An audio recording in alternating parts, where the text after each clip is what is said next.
Welcome to దాయి news special debate. Tirupati laddu కల్తీ వ్యవహారం ఏ స్థాయిలో రచ్చరేపుతోందో మనకు కొత్తగా చెప్పుకోవాల్సిన అవసరం లేదు. ఏపీ కూటమి సర్కార్ నియమించినటువంటి సిట్ నిజ నిజాలు తేల్చేందుకు తిరుమలకు వెళ్ళినటువంటి నేపథ్యంలో సిబిఐ ఎంక్వైరీ కాకుండా, లేకుంటే హైకోర్టు సుప్రీంకోర్టు సిట్టింగ్ జడ్జి ద్వారా విచారణ కాకుండా సిట్ లో నిజ నిజాలు తేలుతాయా? అసలు తిరుమల లడ్డు కల్తీ వ్యవహారం అసలు టార్గెట్ పొలిటికల్ లక్ష్యమేనా అనేటువంటి దానిపై ఇన్ డీటెయిల్ గా చర్చిద్దాం. మనతో పాటు ఆ, ఈ స్పెషల్ డిస్కషన్ కోసం ఉన్నారు సిబిఐ ఎక్స్ జేడి లక్ష్మీనారాయణ గారు, అలాగే ఆ, జై భారత్ నేషనల్ పార్టీ ప్రెసిడెంట్ కూడా ఆయనతో మాట్లాడదాం. సార్ నమస్కారం సార్. యా ఎస్ సార్, నమస్కారం. సార్, ఆ, తిరుమల లడ్డు కల్తీ వ్యవహారం అనేటువంటిది కోటాను కోట్ల మంది హిందువుల మనోభావాలను గాయపరిచింది. అయితే ఇది రూట్ తప్పించుకొని పొలిటికల్ వేలోకి వెళ్ళిపోయింది అనేటువంటిది ఒక విమర్శ. సార్, విమర్శలు ఆరోపణలు ఎలా ఉన్నప్పటికీ సిబిఐ ఎంక్వైరీ కాకుండా, సుప్రీంకోర్టు విచారణతో కాకుండా సిట్ తో నిజ నిజాలు తేలిపోతాయా సార్? సాధారణంగా ఏ ఇన్వెస్టిగేషన్ కైనా మూలం ఎవిడెన్స్, సాక్ష్యాధారాలను బట్టి ఒక విషయం జరిగిందా లేదా అన్నది ఇన్వెస్టిగేషన్ లో తేలే అంశం. కాబట్టి ఇప్పుడు మీరు అన్నట్టు ఈ నెయ్యిలో కల్తీ జరిగిందా లేదా అన్నదానికి అనేకమైన పారామీటర్స్ ఉంటాయి. అంటే సాధారణంగా నేను పేపర్లో చదివింది, విన్నది దాన్ని బట్టి చూస్తే మొత్తం మీద ఈ కాంట్రాక్ట్ అన్నది అనేక సంవత్సరాల నుంచి నెయ్యి కోసం ఇవ్వడం జరుగుతుంది మన తిరుపతి. సార్. ఆ తర్వాత ఎవరైతే తక్కువ ధర పలుకుతారో, అంటే L1 అంటాం మామూలుగా, లోయెస్ట్ బిడ్డింగ్ ఎవరికైతే వస్తుందో వారికి ఇది అలాట్ చేస్తారు. యాక్చువల్గా ప్రస్తుతం జరుగుతున్న విషయాన్ని ఒకసారి మీరు గమనించేస్తే ఈ టెండరు నేను విన్నది 12/3/2024, అంటే 12th March 2024లో ఈ టెండరు సుమారుగా ఒక 1000 టన్నుల కోసం రిలీజ్ చేయడం జరిగింది. ఆ తర్వాత మేలో ఈ టెండర్ ఫైనలైజేషన్ చేయడం జరిగింది అని విన్నాను. ఈ ఫైనలైజేషన్ కి సుమారుగా రివర్స్ టెండరింగ్ అంతా అయిన తర్వాత 1 కిలో నెయ్యి ₹319 ₹319.80 అన్నది మెజర్స్ ఏఆర్ డైరీ తమిళనాడు వారికి ఇవ్వడం జరిగింది అన్నది మనకు సాధారణంగా వచ్చిన విషయం. వీరు 12/6/24 నుంచి సప్లై ప్రారంభించారని చెప్పారు. సార్. అంటే టెండరు 1000 టన్నుల కోసం. యాక్చువల్గా ఏంటంటే తిరుపతిలో మీరు చూసుకుంటే లడ్డు కోసం సుమారుగా సంవత్సరానికి 5,000 టన్నుల నుంచి 5,500 టన్నుల వరకు నెయ్యి మనకు రిక్వైర్మెంట్ ఉంటుంది. అంటే ప్రతిరోజు సుమారుగా 15,000 కేజీలు వాడతారు, అంటే 15 టన్నులు.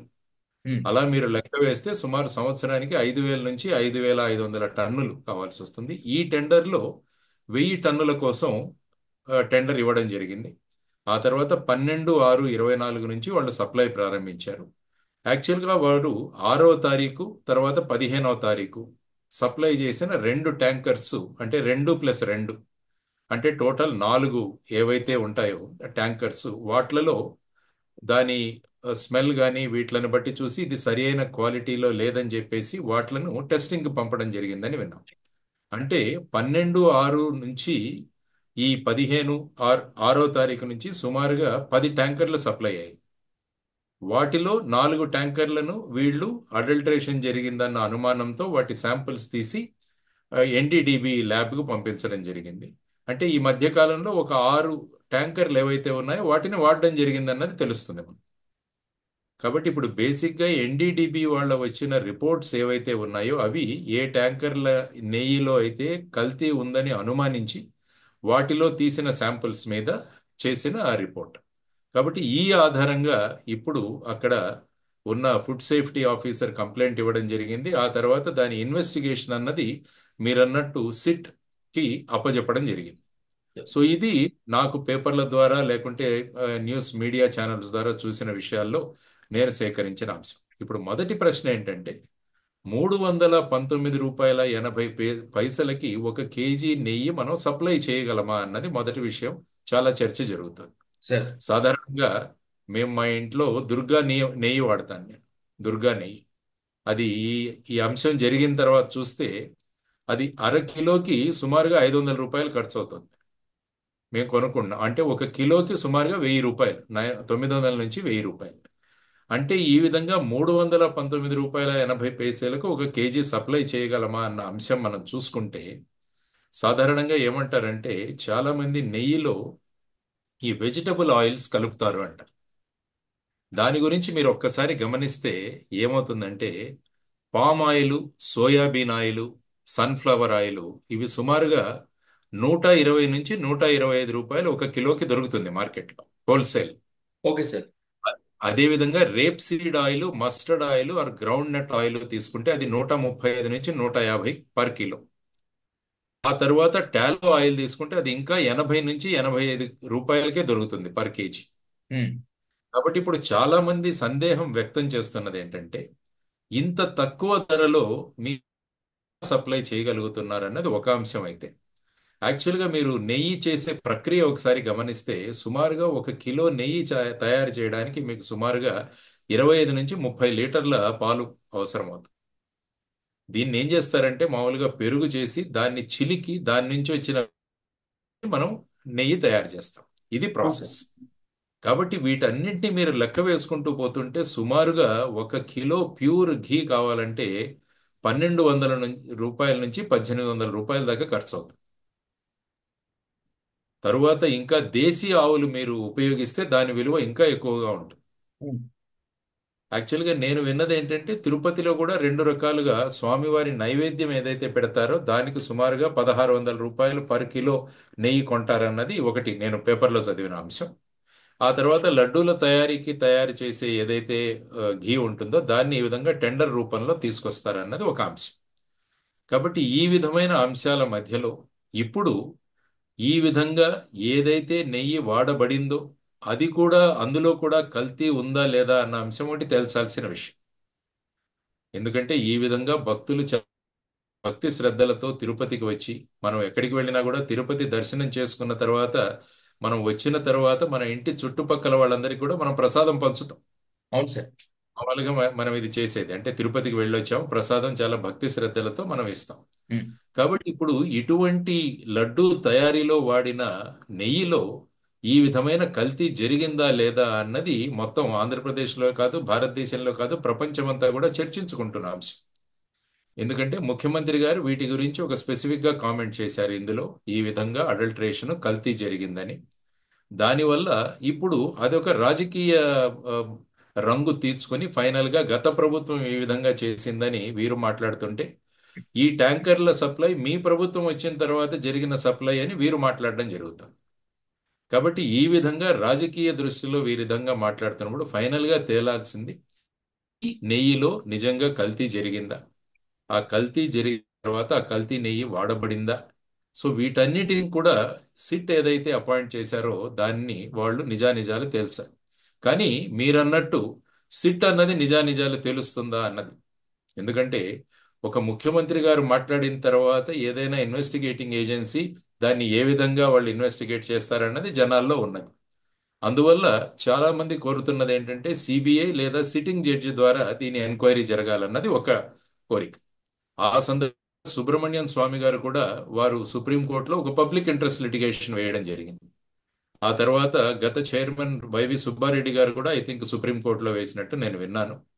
ఈ రెండిటి యొక్క హియరింగ్ 30వ తారీఖున జస్టిస్ సార్. బోబ్డే గారి ధర్మాసనం ముందు వస్తుందని ఈ రోజు నేను చదివిన అంశం.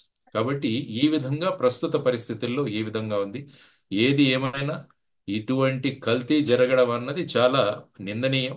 అలాంటిది జరిగిన మాత్రం అది అందరూ కూడా దాన్ని ఖండించాల్సిన అంశం. ఎందుకంటే ఎంత పవిత్రమైన, ఎందుకంటే భారతదేశం ఎప్పుడు కూడా సనాతన ధర్మం ఆ తర్వాత ఆధ్యాత్మిక వెళుతున్న దేశం మనం. కాబట్టి ఈ ఆధ్యాత్మికతలో ముఖ్యంగా మనం గమనిస్తే ఇటువంటి విషయాలు జరిగినప్పుడు అవి అందరి మనసులను కలిచివేస్తాయి.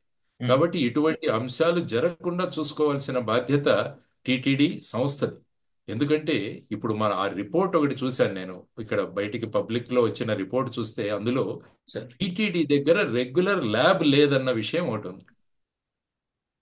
ఈబీ వాళ్ళు ఏ విధంగా చేస్తారో ఆ విధమైన ల్యాబ్ అంటే దాని టోటల్ ఎస్టాబ్లిష్ చేయడానికి 75 లక్షలు ఖర్చు అవుతుందట.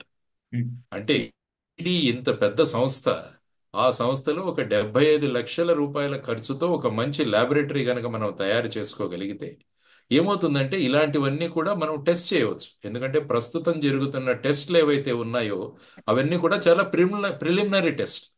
సార్. యాక్చువల్గా టోటల్ అనాలిసిస్ చేయాలంటే మీకు ఒక రెగ్యులర్ ల్యాబ్ ఉండాలి. ఉమ్, అందువల్ల ఇప్పుడు ఎన్డీడీబీ వాళ్ళు వచ్చి కూడా ఒక ల్యాబ్ ఎస్టాబ్లిష్ చేస్తారని వాళ్ళు చెబుతున్నారు. సో ఈ విధమైన పరిస్థితుల్లో ఇప్పుడు టీటీడీ వాళ్ళు కూడా ఆలోచించాల్సిన అంశం. సో ఇటువంటి విషయాలు జరగకుండా మనం ఏం చేయాలి? మీరు ఒకసారి గుజరాత్కు వెళితే గుజరాత్ రాష్ట్రంలో ఉన్నన్ని గోశాలలు ఇంకెక్కడా ఉండవు.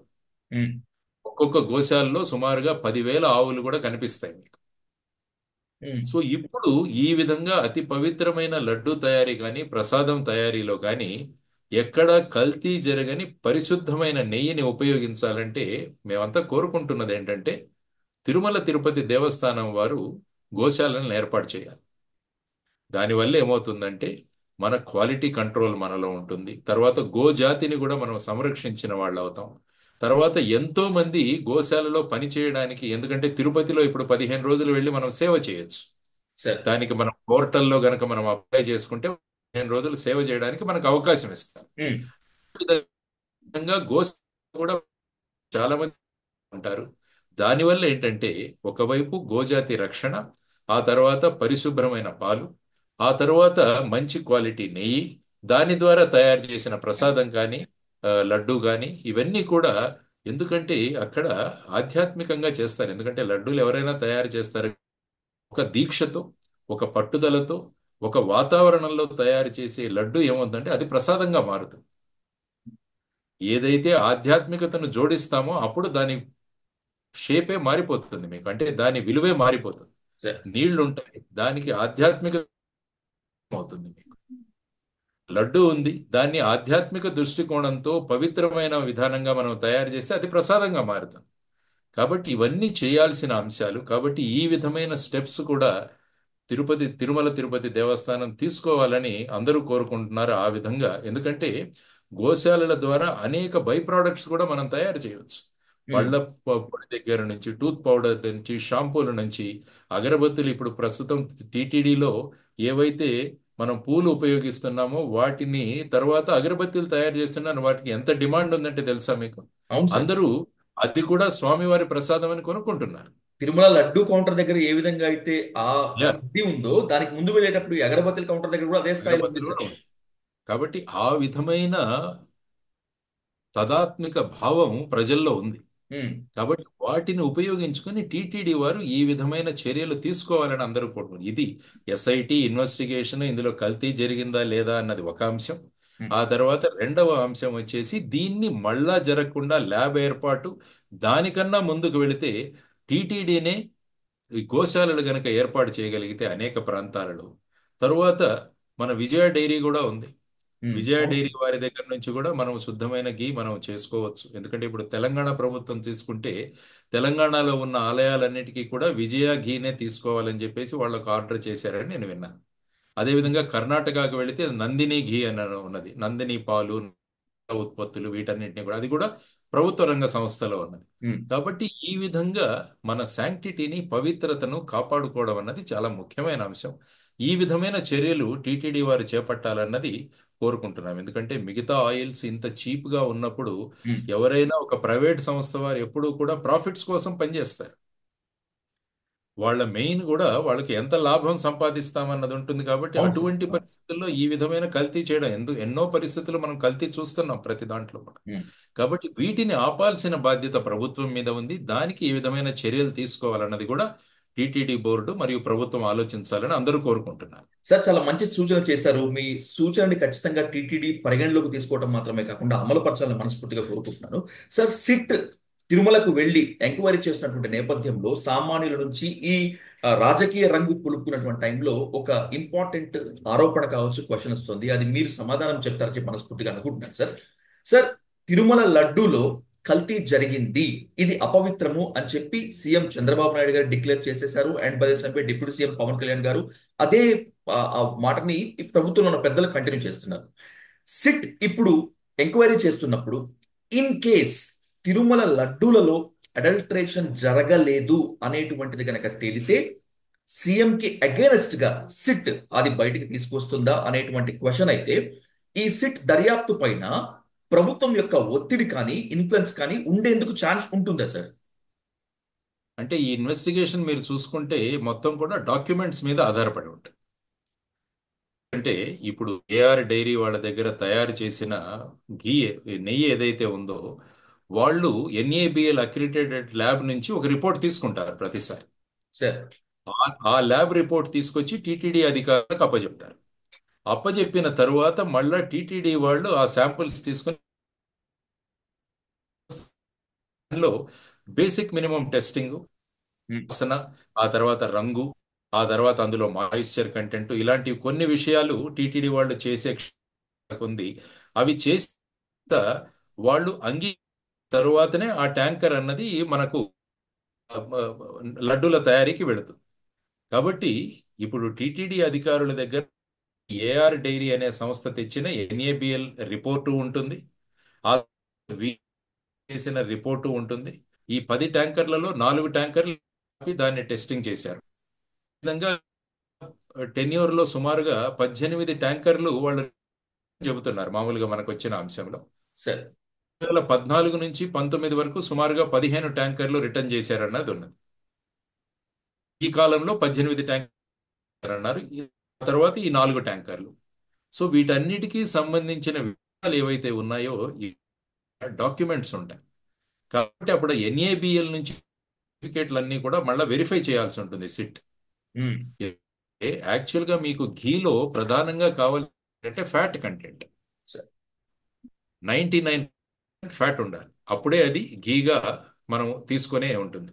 ఆ తరువాత ఇందులో రకరకాల యాసిడ్స్ కూడా అని C12 అని C14 అని. ఎప్పుడైతే కల్తీ జరుగుతుందో ఈ C10 C12 C14లో ఉన్న వాల్యూస్ అదేవిధంగా C4 C6 C8 వాటిల్లో కూడా చాలా తేడా కనిపిస్తుంది. కాబట్టి ఇప్పుడు ఎన్ఏబిఎల్ వాళ్ళు తెచ్చిన రిపోర్ట్స్ను సిట్ పరిశీలించాల్సి ఉంటుంది.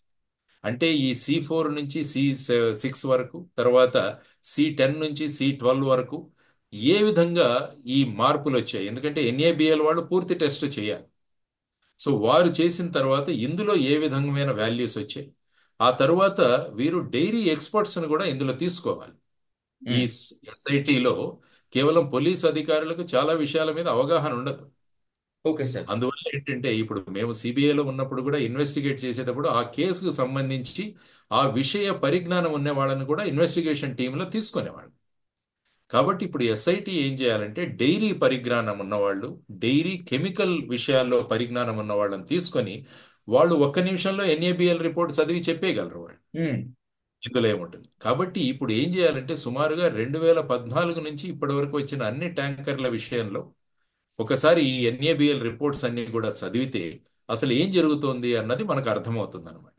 కాబట్టి సిట్ యొక్క ఇన్వెస్టిగేషన్ నా దృష్టిలో చాలా సులభతరమే. ఓకే. ఎందుకంటే వీళ్ళు తయారు చేసిన లడ్డూలు మనకు వెళ్ళిపోయాయి. ఇప్పుడు ఆ శాంపుల్స్ లేవు ఎక్కడ. ఎందుకంటే తయారవగానే వాటిని ఒక వారం రోజుల లోపల ఆ లోపల వెళ్ళిపోతాయి. అన్ని లడ్లు కూడా వెళ్ళిపోతాయి. ఆల్మోస్ట్ డైలీ బేసిస్ మీద సుమారుగా పోతాయి మనకి. కాబట్టి ఇప్పుడు మనకు ఆధారం ఉన్నది కేవలం డాక్యుమెంట్స్.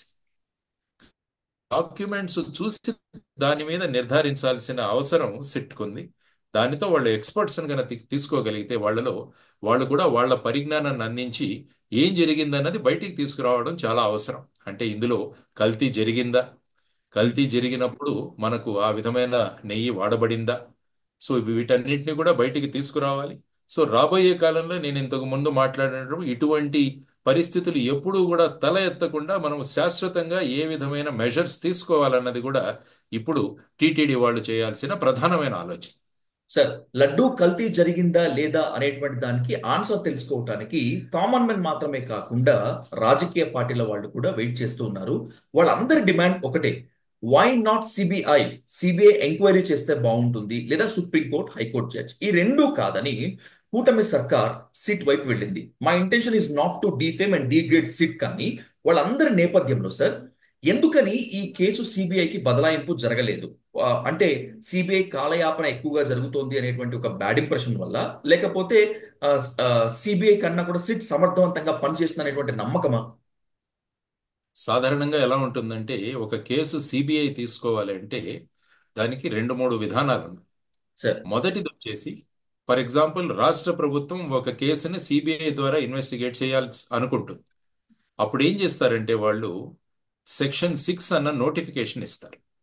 ఉమ్, అంటే రాష్ట్ర ప్రభుత్వం ఈ కేసు సిబిఐ ద్వారా ఇన్వెస్టిగేట్ చేయించడానికి సిద్ధంగా ఉందన్నది ఒక వాళ్ళ సంసిద్ధత.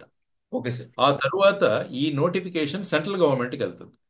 వాళ్ళు వెళ్ళి ఈ కేసులో సిబిఐ ఇన్వెస్టిగేట్ చేయాల్సిన అవసరం ఉందా లేదా అన్నది వాళ్ళు ఆలోచిస్తారు. సాధారణంగా ఏమవుతుందంటే ఈ నోటిఫికేషన్ ఫస్ట్ సిబిఐ ఆఫీస్కు వెళుతుంది. అంటే ఇక్కడ లోకల్గా ఉన్న ఆఫీస్. ఈ లోకల్గా ఉన్న ఆఫీస్ వాళ్ళు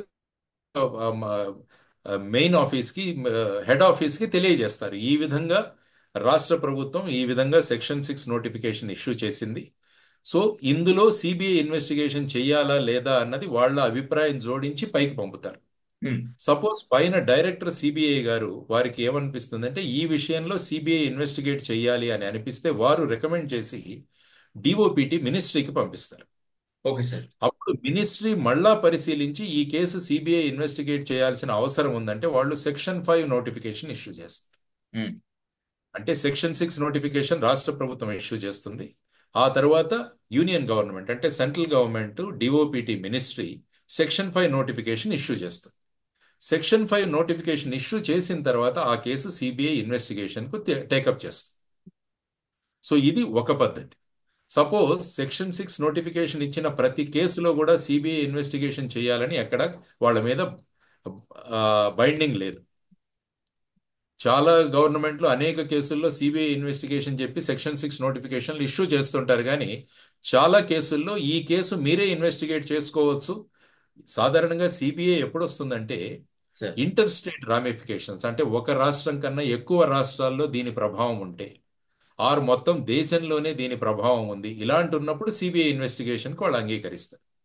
లేకుంటే ఏమవుతుందంటే స్థానిక పోలీసుల మీద నమ్మకం తగ్గిపోతుంది. ప్రతి కేసు సిబిఐ ఇన్వెస్టిగేట్ చేయడం మొదలు పెడితే ఏమవుతుందంటే అంటే మనకున్న లోకల్ పోలీసులు ఆ విధంగా చేయలేరా అన్న ఒక భావన ప్రజల్లో కలుగుతుంది. Okay sir. ప్రభుత్వం యొక్క బాధ్యత మన లోకల్ స్టేట్ పోలీస్ యొక్క వాళ్ళ కాన్ఫిడెన్షియాలిటీ, తర్వాత వాళ్ళ సమర్థతను ప్రొటెక్ట్ చేయడం కూడా రాష్ట్ర ప్రభుత్వం.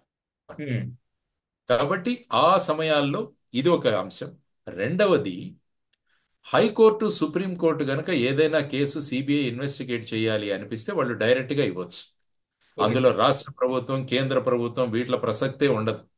ఉమ్, ఫర్ ఎగ్జాంపుల్ ఇప్పుడు మొన్నే చూసాం ఆర్జీకార్ హాస్పిటల్ మన ఇక్కడ జరిగింది అవును కలకట్టాలో. సార్. కోల్కతాలో జరిగినప్పుడు కోల్కతా కోల్కతా హైకోర్టు. జరిగిన కేసులు కోల్కతా హైకోర్టు సిబిఐ ఇన్వెస్టిగేట్ చేయమని చెప్పింది. Exactly sir.